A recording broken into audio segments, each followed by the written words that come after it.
up, guys? Welcome to the Chop Shop. Finally getting some work done on Sandy.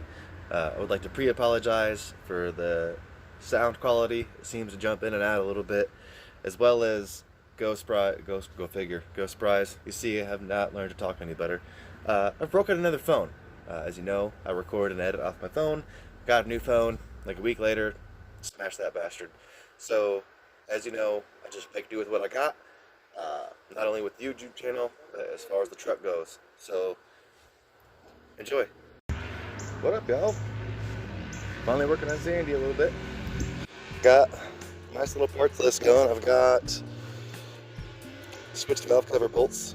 He's just sitting in my cousin's backyard growing mold. But I got my electric fan that I just tested. Filling up my donor radiator to find that my thermostat housing is leaking.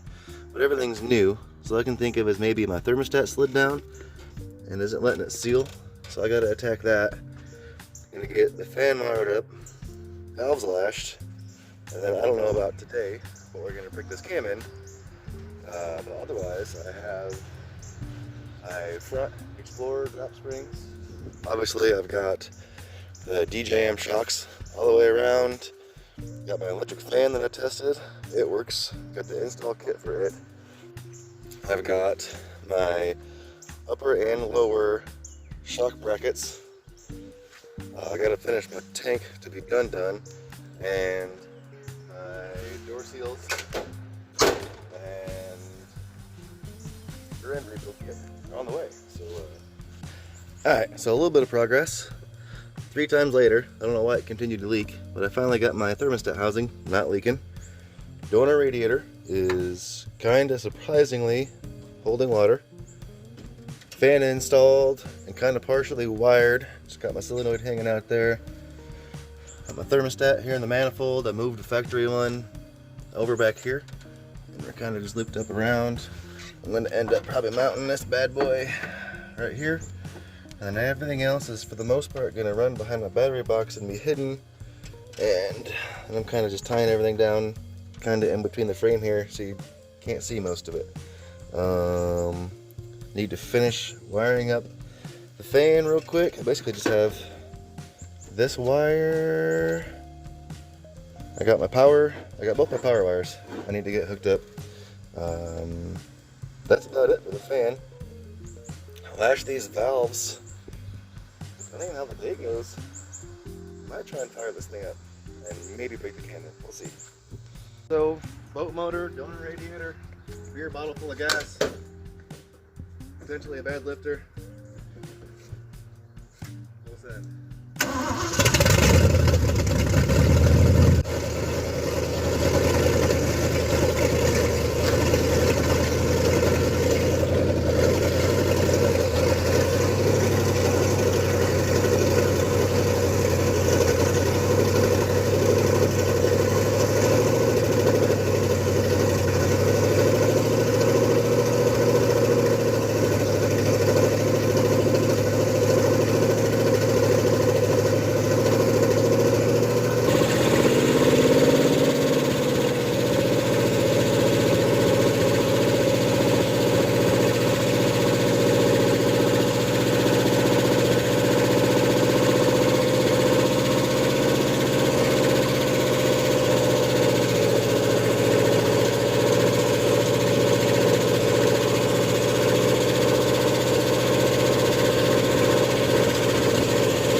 Maybe. Alright, so I'm going to butt in for just a second again. At this point in time, what's happened with the truck, I'm sure you can hear it knocking. We had a lot of concerns It turned out we had just adjusted the valves wrong. Second time I've adjusted the valves wrong now on this truck. And the internet is full of a bunch of incorrect information. The forums are just full of people bickering back and forth about how to do this. And I've done it 2 or 3 different ways now. And the way that worked for me, that actually lashed these valves, is this is it's a 79 block. So it's just a bone stock engine with my 268 H cam in it. And what we ended up doing was just bringing the engine to top dead center. Then you rotated it to where it's opposing valve. So say you've got your intake valve, you've got your exhaust valve, you rotate your crank to where it's opposing valve, so your exhaust valve is all the way to suppressed, which should mean that your intake valve is all the way on the bottom non-lifted part of the cam. At that point in time, we took the valve nut all the way down, and I think we ended up going like 15 foot-pounds of torque. I believe some of the places called for like 23. We went 15. Again, there was so much information about, I'm not even going to get into it, but I kicked valves on this truck twice, listening to a variant of different advice on forums, and a phone call away, and an old hot rodder told us to do it this way, and it worked.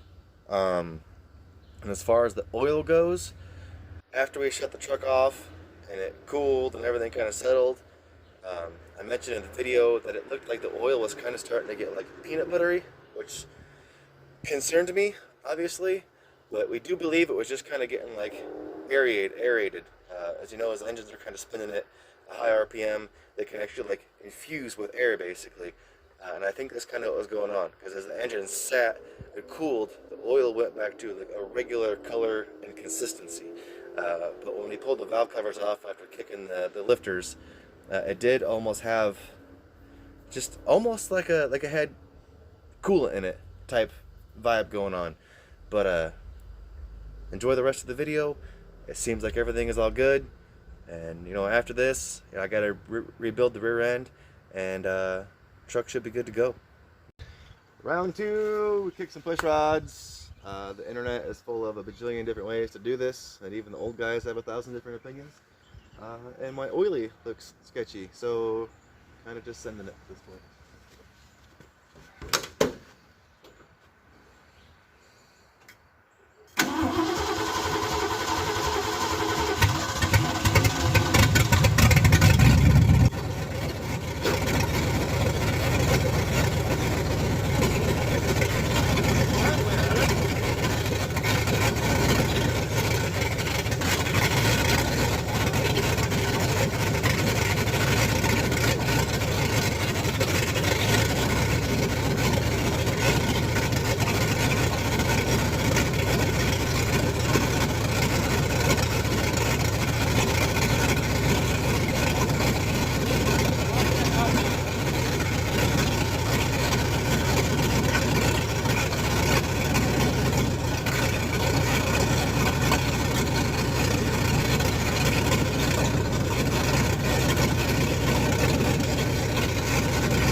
whatever reason, my oil pressure gauge is not working, but we're holding temp.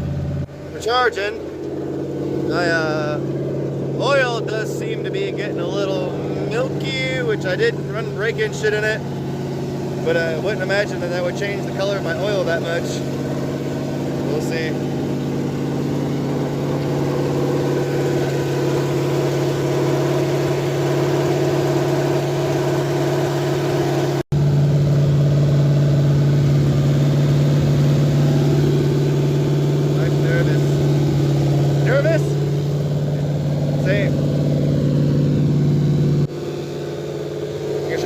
Get a little warm?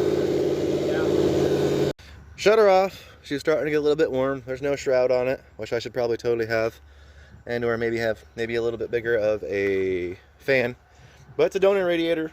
The fan was donated for free, so the whole cooling system basically was gifted to me. And I'm actually kind of impressed that just sitting here on probably, what, an 80-degree day? She's doing her thing. I still have oil concerns. We'll check it when it's done. Change it, and hopefully it's good, but it sounds fucking fantastic. And we're just gonna keep sending it. The neighbors are pissed, but I'll get over it, or they won't.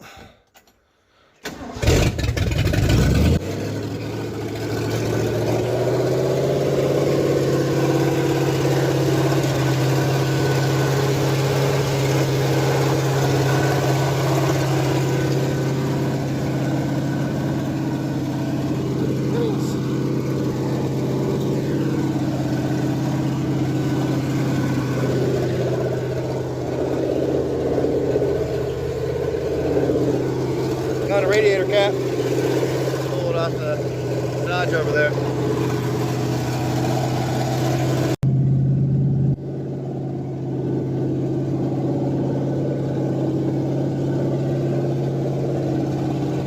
Not that loud for open headers.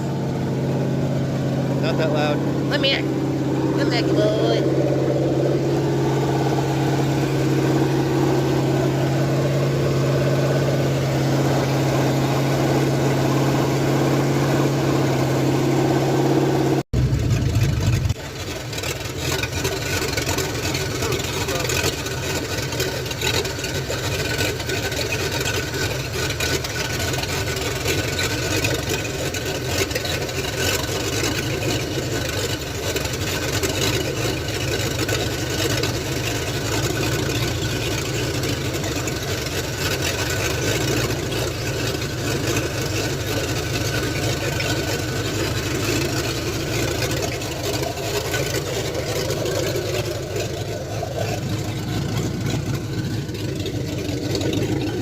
Gallop, a little bit.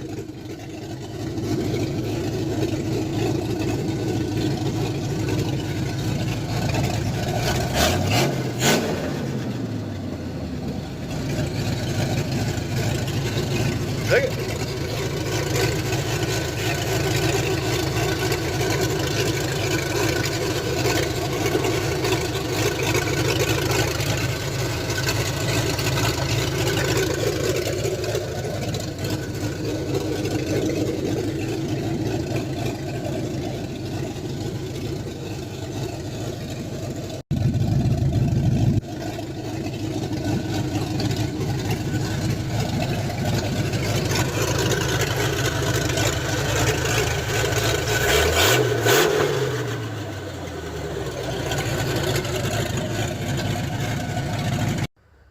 And that's it, guys. As you see, finally got Sandy running, got the cam broke in, I gotta change the oil and stuff. The rear end rebuild kit is on order, door seals are on order. I have the tank in the bed of my truck right now. I'm hoping to knock that project out. I have like literally every part to finish this truck. The Explorer drop springs, I've got my DJM shocks all the way around. I gotta like bleed the brakes. Like, I'm so close to driving this truck. And you know, I gotta give a huge shout out to my friends and my family, because there are just so many people that without them I wasn't able to do it. I mean, I'm pretty mechanically inclined, but by no means am I experienced or a genius when it comes to this. I try to make that clear that if you want to build something, go do it, because I am not the smartest man on the planet and I don't have a lot of experience. So without two Jessies, Jesse, who helped me do the the beer keg fuel tank. He's helped me do a bunch of other shit as well. My other buddy Jesse, who was where the beautiful bench seat came from. My cousin Eric, who has helped me time and time again on so many projects. And my buddy Kyle, who's helped me with a couple different projects previously on the channel. And he's going to help me redo the rear end of that truck. So, I mean, you know, friends like that are hard to find anymore. Especially ones that are willing to, like, put hours of their day aside to help you focus on something that's pretty much just for you. So shout out to those guys. I appreciate you guys. I appreciate all the subscribers. We're almost to 1,000 subs. Let's keep this channel going, and hopefully soon I'm ripping donuts in this bitch, so stay tuned. And before I leave real quick, I know I just said stay tuned, but hold on. Eric, who helped me, he also needs some help too. He's a hoarder like I am. He's got the Diplomat Scarlet that's been on the channel before. He's got, I believe he's got a full cam kit, some suspension stuff, and Holley EFI that needs to go on that. He's got 2 scamps that he's acquiring parts for. He's got a 440, a 383, and a Mopar Performance 360 engine laying around. He's also got a new gen Hemi. He doesn't know what he's going to put in the scamp yet. But he's got Ford 88 ready to throw in one of those things. He's got a 51 Plymouth police car. He's got a new Challenger with full SRT8 suspension ready to throw on it. A Cherokee with full lift kit stuff ready to throw on it. So just as soon as I managed to acquire some time, hella content coming. I just haven't had the time. So I appreciate you guys. I appreciate you guys for hanging out. I really do. Deuces.